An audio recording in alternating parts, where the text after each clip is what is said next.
Okay, Assalamualaikum warahmatullahi taala wabarakatuh. Untuk pengajaran pada hari ini, cikgu harapkan para pelajar akan dapat mencapai perkara-perkara berikut.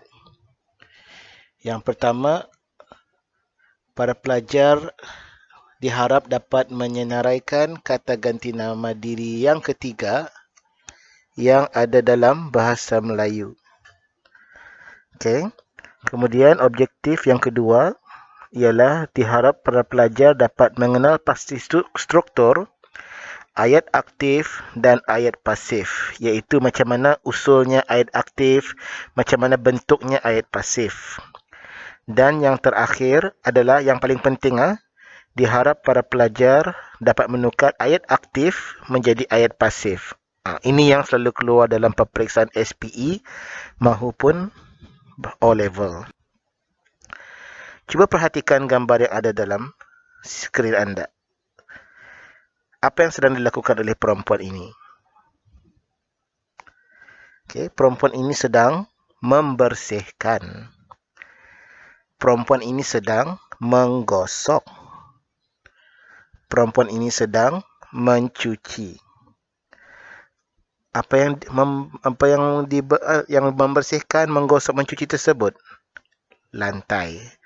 Jadi kamu lihat penggunaan kata kerja awal iaitu membersihkan, menggosok dan mencuci. Jadi bagaimana kalau sekiranya imbuhan ini ditukar menjadi dibersihkan? Adakah masih perempuan itu perlu di awal ayat? Perempuan itu dibersihkan. Adakah sama dengan gambar? Tidak sama. Jadi apa yang kehadapan adalah objek, iaitu lantai. Lantai itu dibersihkan, lantai itu digosok, lantai itu dicuci. Jadi kalau kamu lihat di sini, ada dua jenis kata kerja yang digunakan, iaitu kata kerja me yang sebelah kiri sini dan kata kerja di yang sebelah kanan sini. Jadi kalau ditukar jadi bentuk ayat, perempuan itu sedang membersihkan. Perempuan itu sedang menggosok. Perempuan itu sedang mencuci. Jadi kesemua ini adalah merujuk kepada perempuan itu melakukan perbuatan, membersihkan, menggosok, mencuci. Manakala kalau imbuhan di pula terbalik.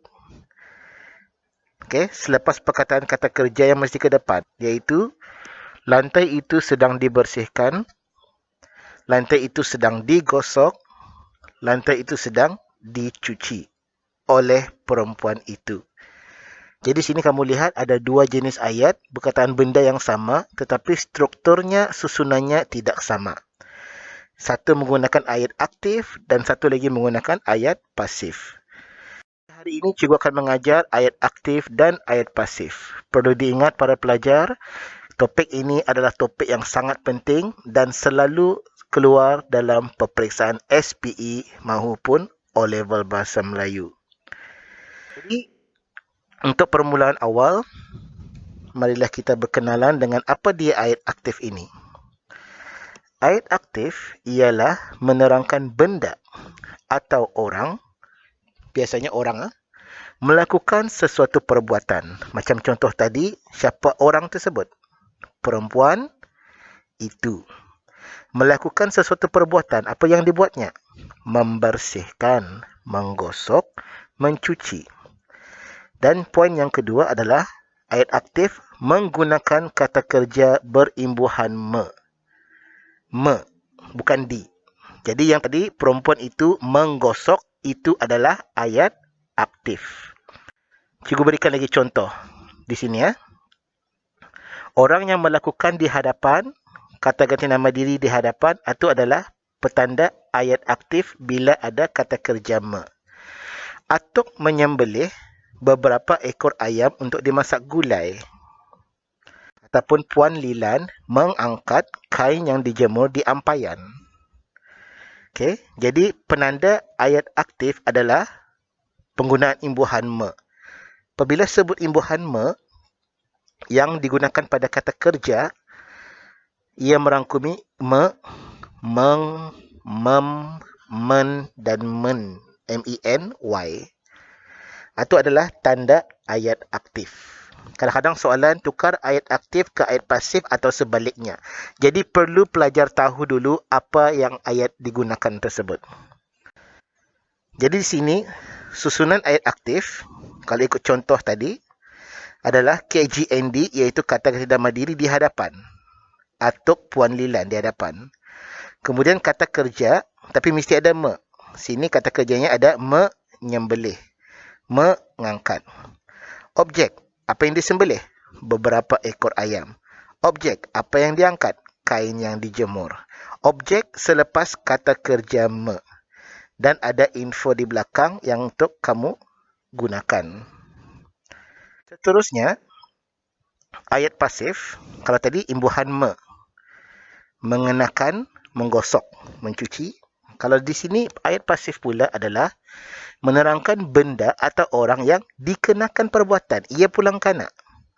Macam tadi orang itu mengenakan. Macam mana? Ia menggosok yang kanan lantai. Jadi kalau lantai yang kanak, untuk ayat pasif, lantai mesti di hadapan. Okay. Kemudian penggunaan imbuhan di atau digugurkan imbuhan awalannya. Untuk hari ini, kita hanya fokus menggunakan imbuhan di. Menggugurkan imbuhan awalan akan cikgu ajar dalam pengajaran yang seterusnya. Okey, cikgu gunakan ayat tadi ya. Ayat tadi adalah Atuk menyembelih beberapa ekor ayam untuk dimasak gulai. Apabila ditukarkan menjadi pasif, lihat apa yang ke depan. Objek. Beberapa ekor ayam menyembelih tukar jadi disembelih. Oleh automatik timbul. Atuk untuk dimasak gulai. Sama juga dua, Puan Lilan mengangkat kain yang dijemur di ampayan. Kain yang dijemur di ampayan diangkat menjadi di oleh Puan Lilan. Jadi imbuhan di ini adalah petanda ayat pasif. Di ini arah mana? Arah kata kerja. Bukan di rumah, di sekolah atau bukan kata kerja. Atau sendi nama. Okay? Di ini mesti rujuk arah kata kerja. Dan yang ini hanya berlaku untuk kata ganti nama diri yang ketiga sahaja. Apa kata ganti nama diri ketiga? Okay, kata ganti nama diri ketiga adalah apabila ia disebut, ia bukan orang yang bercakap dan ia bukan orang yang mendengar. Contohnya cikgu bercakap sama kamu, cikgu sebut, ibu bapa ada sama kamu masa ni? Waktu tadi bercakap? Tak ada. Kalau ia ada pun, cikgu bukan bercakap sama ibu bapa. Okay? Sebab tu kalau apa saja nama dikira kata ganti nama diri yang ketiga. Tercampur dengan perkataan mereka kalau ramai, dia atau seorang, baginda untuk kata ganti nama diri dia, untuk sultan dan sebagainya. Okey. Untuk ayat pasif ini ia ada banyak. Kalau aktif satu saja. Kalau untuk ayat pasif, ia ada 4. Tapi yang cikgu akan fokus saja adalah ayat kata ganti nama diri 1 sama 2. Dan juga imbuhan kata kerja pasif, iaitu kata ganti nama diri ketiga. Tadi fokus satu ni saya dulu, supaya anda confuse. Okey. Untuk menukar ayat aktif ke ayat pasif, yang menggunakan kata ganti nama diri ketiga sahaja. Okey. Artinya, ini cara kalau ia pakai kata ganti nama diri yang ketiga. Kalau 1 sama 2, saya, aku, engkau, anda, kamu, bukan pakai cara ni ya. Lain lagi caranya. Okey. Penukaran ayat aktif ke ayat pasif, kata kerja tadi aktif, menggosok, mencuci, ditukar menjadi pasif iaitu yang ada imbuhan di. Kata sendi nama oleh boleh digugurkan selagi tidak mengubah makna, tapi sebaiknya dikekalkan. Okay. Kalau oleh itu dibuang, ia boleh mengubah makna. Maknanya boleh berubah. Okay. Contohnya ayat yang atas, sayur-sayuran itu sudah habis dijual oleh ibu pagi tadi. Ia beritahu sayur-sayuran itu sudah habis dijual oleh ibu. Manakala ayat kedua, yang tidak ada oleh. Lihat Sayuran itu sudah habis dijual ibu pagi tadi. Okey? Ataupun kalau sekiranya kamu tukar susunannya, sayuran itu sudah habis dijual pagi tadi ibu, lain lagi bunyinya. Kalau cikgu lebih suka kekalkan perkataan oleh supaya tidak ada masalah dalam jawapan. Sebelah kiri ayat aktif. Memasak, menendang. Yang tengah-tengah yang betul. Okay? Sayuran itu sudah dimasak pagi tadi oleh ibu. Bawah, bola itu ditendang oleh Nokman dengan kaki kanannya. Cuba kalau dia tu, lihat kalau yang salah. Sayuran itu sudah dimasak pagi tadi, ibu. Seolah-olah macam ia beritahu mamanya, sayuran tersebut sudah masak.